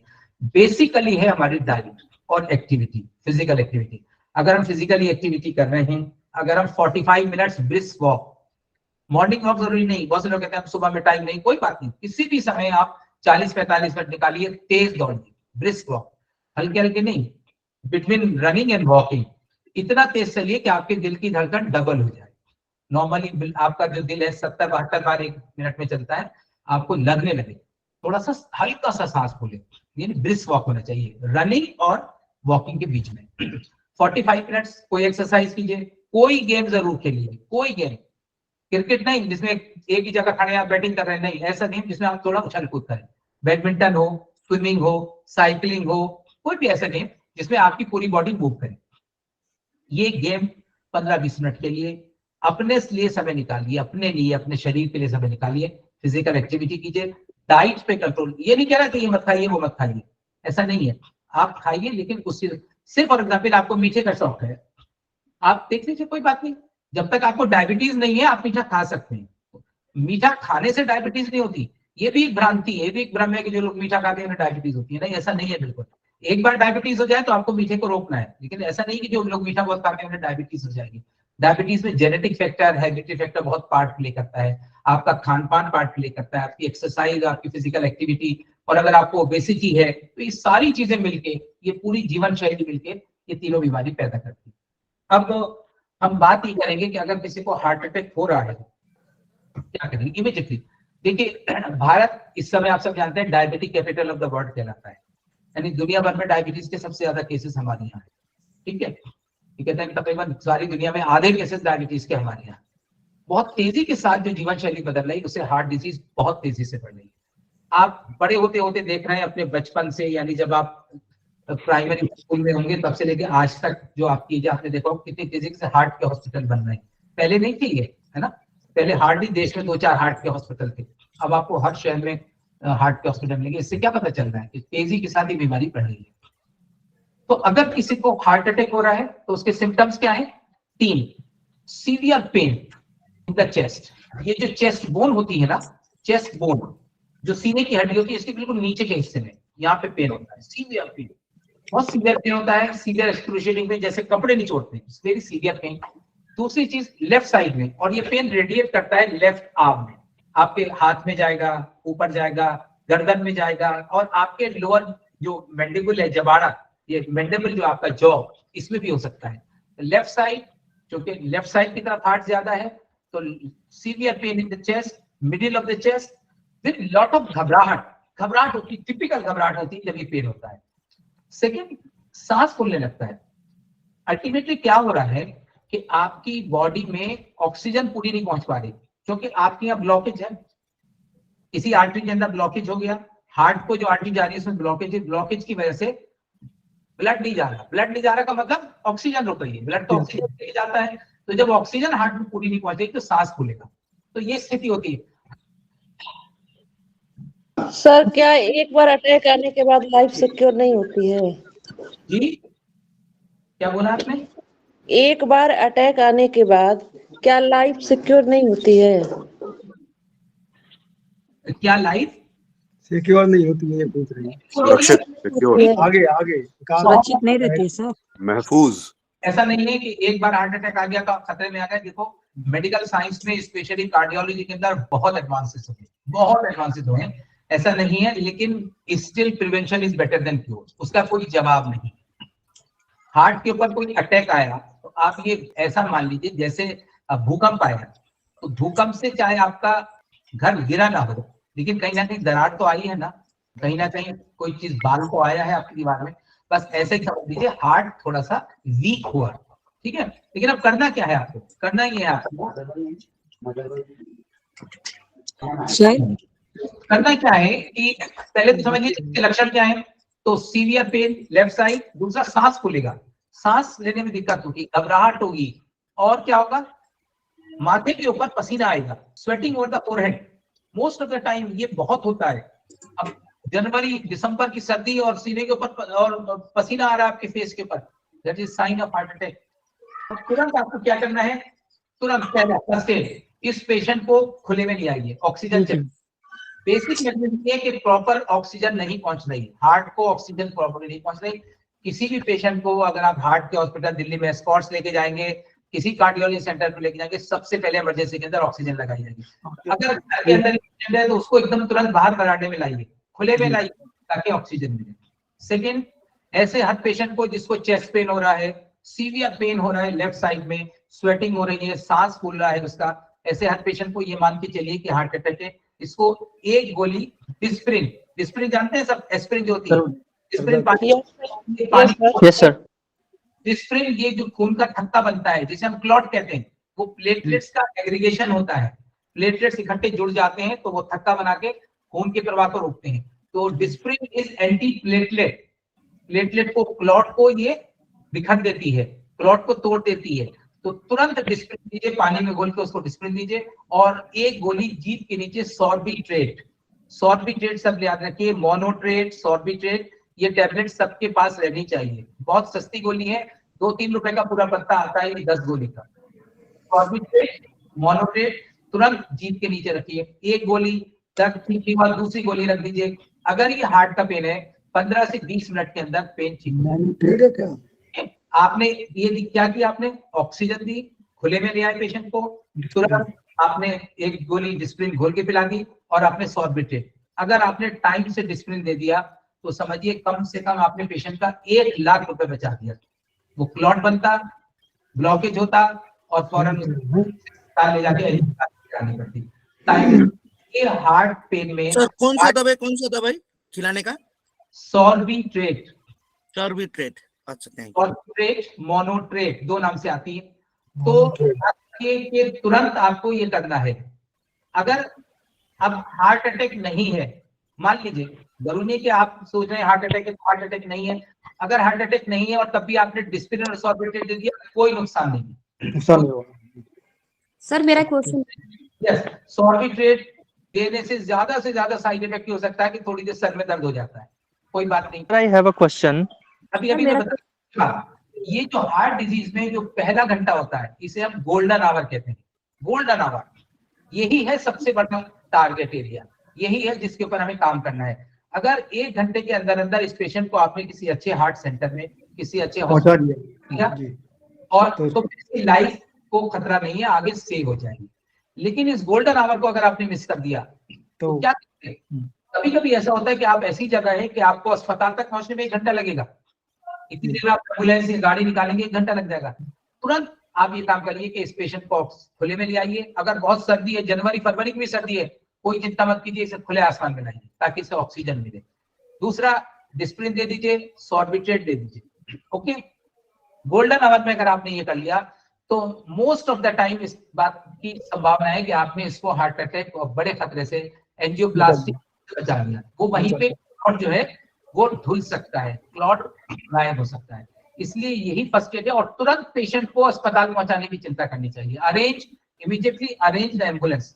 First aider is not a doctor. आपको हार्ट के बीमार मरीज का इलाज नहीं करना, आप हार्ट स्पेशलिस्ट नहीं है, आप फर्स्ट एडर हैं। तो आपका काम ये है कि सबसे पहले उस समस्या समाधान कीजिए, इसको एस्पिरिन, डिस्प्रिन, सॉर्बिट्रेट दे दीजिए, और तुरंत पेशेंट को ट्रांसपोर्ट कीजिए हॉस्पिटल, अच्छे हॉस्पिटल को, ताकि ईसीजी हो और ईसीजी से पता चले किस तरह का हार्ट अटैक है, किस टाइप का हार्ट अटैक है, कितना डैमेज हुआ है, ये सब। फिर आगे का जो ट्रीटमेंट है उस पर डिपेंड करेगा, ईसीजी और इकोकार्डियोग्राम। ठीक है, तो सिर्फ we are not going to treat the patient, you and me are not cardiologist, we are not suppose to कि 100% इलाज करेंगे। हमें तो जीवन रक्षा करनी है, हमें पेशेंट को मरने नहीं देना हार्ट अटैक से, जो बहुत होता है। अगर अनअटेंडेड पेशेंट है तो हमारे देश में बहुत बड़ी तादाद पेशेंट की ऐसी है जो अस्पताल पहुंचने से पहले मर जाते हैं, वो नहीं होने देना। अगर आप ये फर्स्ट एड कर लेंगे तो पेशेंट मरेगा नहीं, रिमेंबर, अनलेस खतरनाक वाला heart attack. Yes sir, Vineet आपका क्या सवाल है? Sir? Yes, sir. So, sir, in recent times, we have seen there are many more fitness influencers who have had these heart attacks. So, can you link that? Because, like, after listening to you, I realized those who are doing fitness exercises, they are fit. But recently, I'm telling you, there was a cyclist in Bangalore. So, for like 1.5 years, he was doing cycling, and recently he got heart attack, and we lost him. So, I don't know, sir. Like. Okay, ये एक बहुत बड़ा आपने एक कैसे कहते हैं ना, आपने वो वाला बॉक्स खोल दिया जिसे मैं खोलना नहीं चाह रहा था इस समय। होता है देखो, रिसेंटली 20 साल और 30 साल के बीच में बहुत लोगों की डेथ हुई, जिम में डेथ हुई है, ट्रेनर्स की डेथ हुई है, डांस करते करते डेथ हुई है ना, ये एक टॉपिक है। इसमें कोविड और कोविड वैक्सीन तक को ब्लेम किया गया है। Right sir, I want your opinion on that too sir. Actually मैं इसलिए अभी नहीं बोलूंगा कि ये अभी शोध का विषय है, मैं अभी नहीं कह सकता कि कोविड वैक्सीन दोषी है या। But sir, what is your hunch? Yes, मेरा जो एक्सपीरियंस है, क्योंकि हमने बहुत कोविड पेशेंट का इलाज किया है इस पीरियड में, कोविड ने बहुत दिल को नुकसान पहुंचाया है, दिल के ऊपर बहुत असर डाला है, ये बात तय है। कोविड के बाद बहुत सारी बीमारियां बढ़ी और दिल बहुत कमजोर हुए हैं लोगों के। तो अब ये कह सकते हैं कि पर से कोविड वैक्सीन का भी उसके ऊपर शोध चल रहा है, लेकिन ये बात तय है तब भी जो सेफली एक बात कही जा सकती है, अगर हम अपना खान पान सही रखें और विग्रस एक्सरसाइज, मैं आपको बहुत ही अलार्मिंगली कह रहा हूँ, बहुत कॉशियस करता हूँ, विग्रस एक्सरसाइज मत कीजिए। इतनी उछल कूद अपनी बॉडी, हम एक जुमला बोलते हैं, हम एक वाक्य बोलते हैं मेडिकल साइंस में, remain with in your cardiac limits, remain with in your cardiac limits, अपनी हार्ट की सीमाओं में। अब आप 1 घंटे जिम कर रहे हैं, हैवी जिम कर रहे हैं, आप 50-50 किलो वजन उठा रहे हैं, आपका सांस फुल है, आप एक तरह से आत्महत्या कर रहे हैं।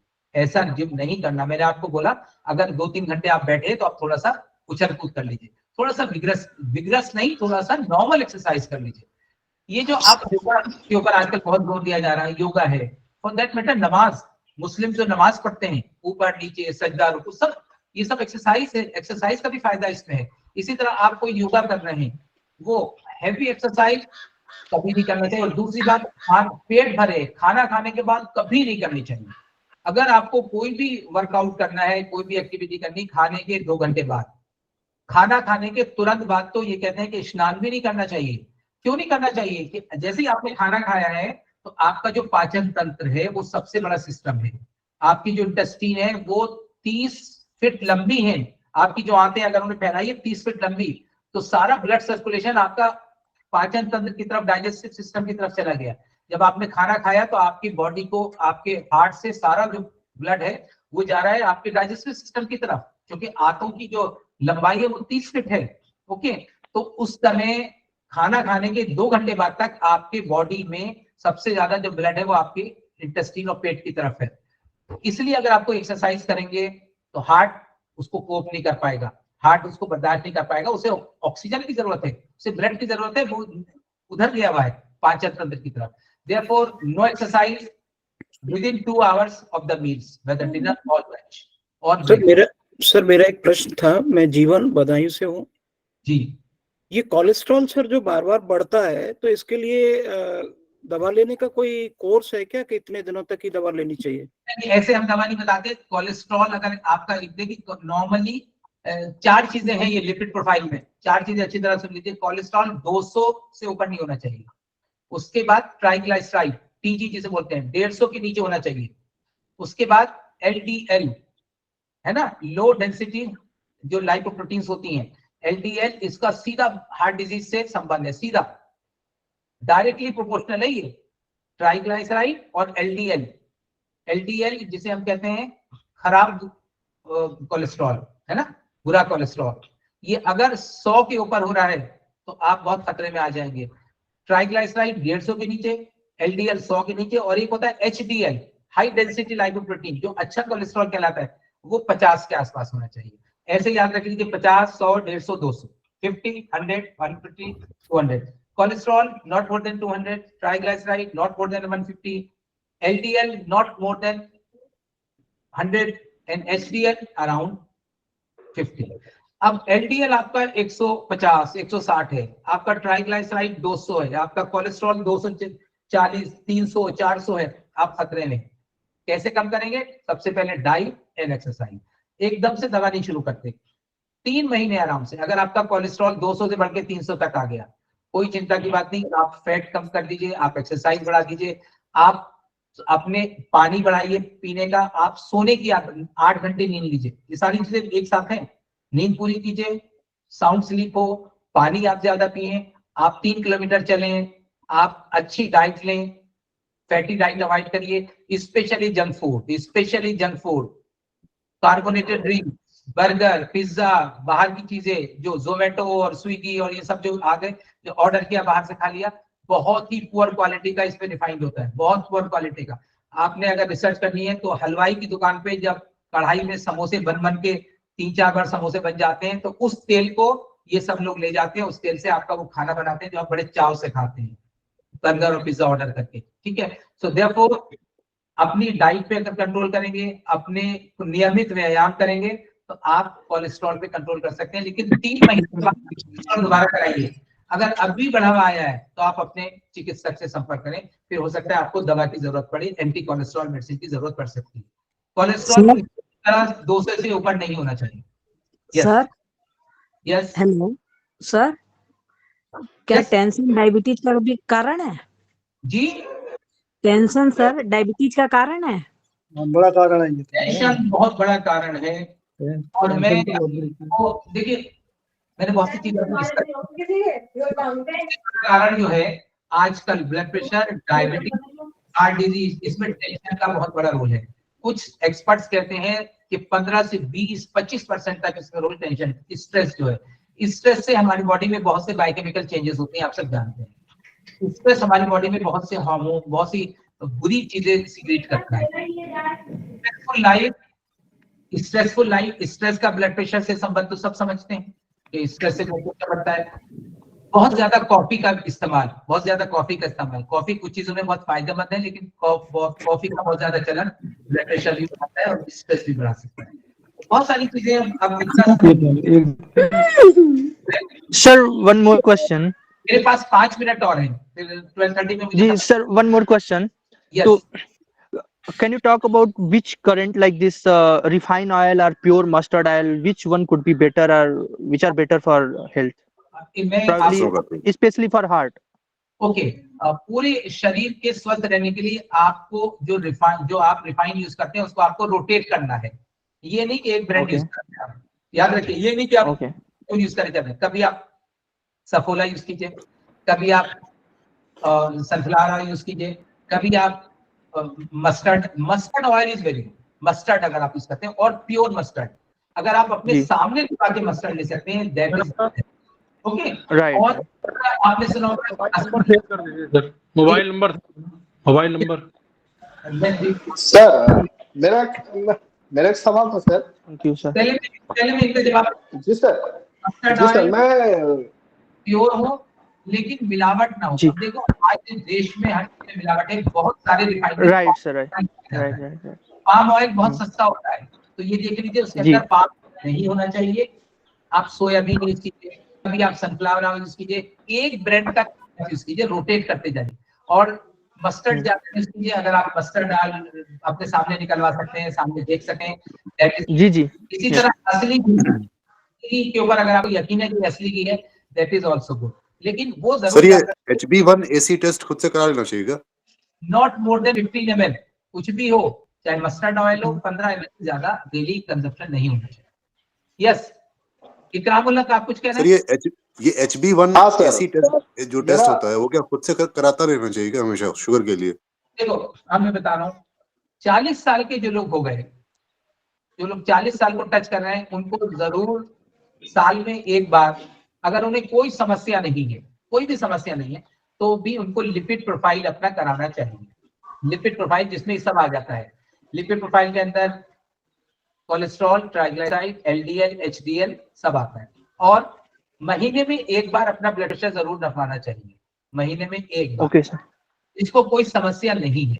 लेकिन अगर किसी को है, मान लीजिए सांस फूलता है किसी का, किसी के सर में दर्द रहता है, किसी की विजन, दृष्टि जो है कुछ कमजोर हो रही है, तो उसको अपना विजन चेक कराना और ब्लड प्रेशर हफ्ते में एक बार कराना चाहिए, हफ्ते में एक बार जरूर। डिपेंड करता है आपकी समस्या के ऊपर। अगर आपको पेशाब की बहुत समस्या है, जैसे डायबिटीज में होता है, डायबिटीज में 3 चीजें होती हैं, पॉलीयूरिया, पॉलीफेजिया, पॉलीडिप्सिया। बहुत प्यास लगती है, पॉलीडिप्सिया। पॉलीयूरिया बहुत यूरिन होता है, एंड पॉलीफेजिया बहुत भूख लगती है। तो अगर आपको इन तीनों सिम्टम में से कोई एक है, बहुत प्यास लग रही है, गर्मी में प्यास लगना नॉर्मल है, लेकिन जरूरत से ज्यादा प्यास लग रही है, ये डायबिटीज का लक्षण हो सकता है। बार बार पेशाब आ रहा है और हर घंटे पेशाब आ रहा है, ये डायबिटीज का लक्षण हो सकता है। आपको बहुत ज्यादा भूख लग रही है, ये डायबिटीज का लक्षण हो सकता है। तो अगर आप उस सेटअप में आ रहे हैं तो फिर आपको तुरंत अपने डॉक्टर से संपर्क करना चाहिए। Okay, thank you so much. और sir one more question. Thank you sir, thank you. Time है, हॉस्पिटल जाना है, last, it should be the last. Yes sir. Sir ये टी बिलिरुबिन, डी बिलिरुबिन और आई बिलिरुबिन का sir क्या है standard ratio sir? क्या कह रहे हैं आप, कौन सा? टी बिलिरुबिन, डी बिलिरुबिन और आई बिलिरुबिन सर। अरे भाई, अच्छा सुनो, ये सब आप गूगल करके देख सकते हो। पहले मैं आपको सिर्फ इतना बता जाता हूँ, बिलिरुबिन का मतलब ये है, जब बढ़ता है तो आपकी आंखों में पीलापन आता है और आपको पीला पेशाब होने लगता है। ये लिवर की बीमारी के लक्षण है कि आपका बिलिरुबिन बढ़ रहा है। नॉर्मली बिलिरुबिन 1 मिलीग्राम से नीचे रहना चाहिए, 1 मिलीग्राम, 0.2 to 0.3 मिलीग्राम सेफ है, 1 से ज्यादा नहीं बढ़ना चाहिए। बिलिरुबिन अगर बढ़ रहा है तो इसके 2 रीजन हो सकते हैं। एक सर्जिकल कॉज, ऑब्स्ट्रक्टिव कॉज होता है कि आपके लिवर के अंदर और गॉलब्लैडर, कॉमन और बाइल डक्ट के अंदर कहीं ना कहीं रुकावट आई है तो ऑब्स्ट्रक्टिव जॉन्डिस हो रही, या सिंपल वायरल हेपेटाइटिस जो होती है, जो 80-90% लोगों को होती है, जॉन्डिस होना, जिसे आप कहते हैं यकृत का जो रोग कहलाता है, जॉन्डिस। तो नॉर्मली बिलिरुबिन हमारे यूरिन में नहीं आता, लेकिन जब हमारा लिवर फेल होने लगता है, लिवर में बीमारी होती है, हेपेटाइटिस होने लगती है, तब बिलिरुबिन की मात्रा बढ़ जाती है, तो आंखें आपकी बिल्कुल हल्दी की तरह दिखने लगेंगी। ओके, तो साफ पानी, साफ जगह, इधर उधर पानी मत पीजिए, तो आप जॉन्डिस से बचे रहेंगे। Thank you so much. Thank you sir, thank you very much, thank you sir, thank you sir, thank you sir, thank you sir, thank you so much sir, great lecture, very informative sir, जानकारी आपके द्वारा दी गई, very very informative. Sir बच्चे के regarding एक question था। एकदम hot topic है एक्चुअली, हार्ट अटैक आज के समय में। लेकिन डॉक्टर तो बच्चों के थे, बच्चों को जिम में किसी का क्वेश्चन था क्या, करेक्ट क्यों होता है और डेथ क्यों होती है? जी जी जी, तो हाँ, उसका आंसर ये है कि जब हम लोग एक्सरसाइज करते हैं तो आर्टरीज में कोलेस्ट्रॉल जो स्टक होता है